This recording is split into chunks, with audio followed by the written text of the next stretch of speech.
Ladies and gentlemen, welcome to the afternoon session of the opening day today, the 11th of September, 1893. We now introduce you to Swami Vivekananda from India and request him to address us. Swami Vivekananda. Sisters and brothers of America,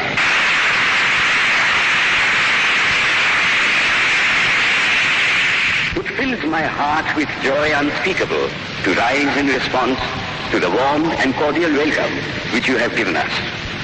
I thank you in the name of the most ancient order of monks in the world. I thank you in the name of the mother of religions.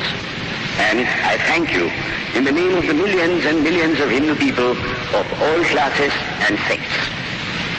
My thanks also to some of the speakers on this platform who, referring to the delegates from the Orient, have told you that these men from far-off nations may well claim the honor of bearing to different lands the idea of toleration. I am proud to belong to a religion which has taught the world both tolerance and universal acceptance.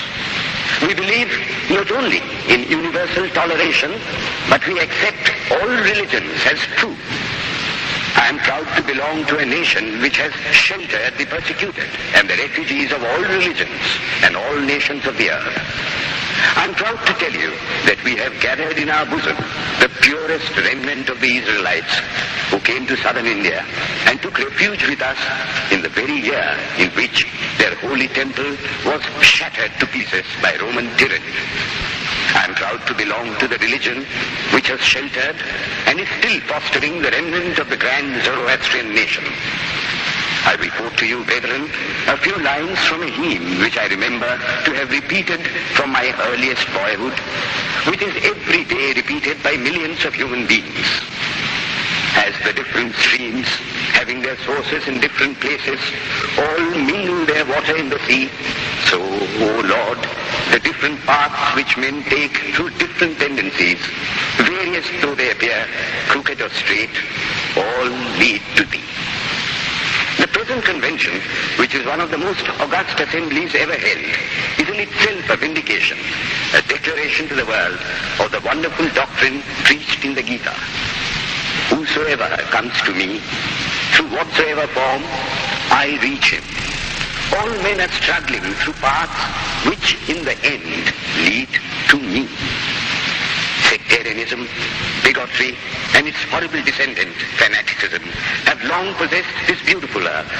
They have filled the earth with violence, drenched it often and often with human blood, destroyed civilization, and sent whole nations to despair. Had it not been for these horrible demons, human society would be far more advanced than it is now. But their time is come, and I fervently hope that the bell that tolled this morning in honor of this convention may be the death knell of all fanaticism, of all persecutions with the sword or with the pen, and of all uncharitable feelings between persons wending their way to the same goal.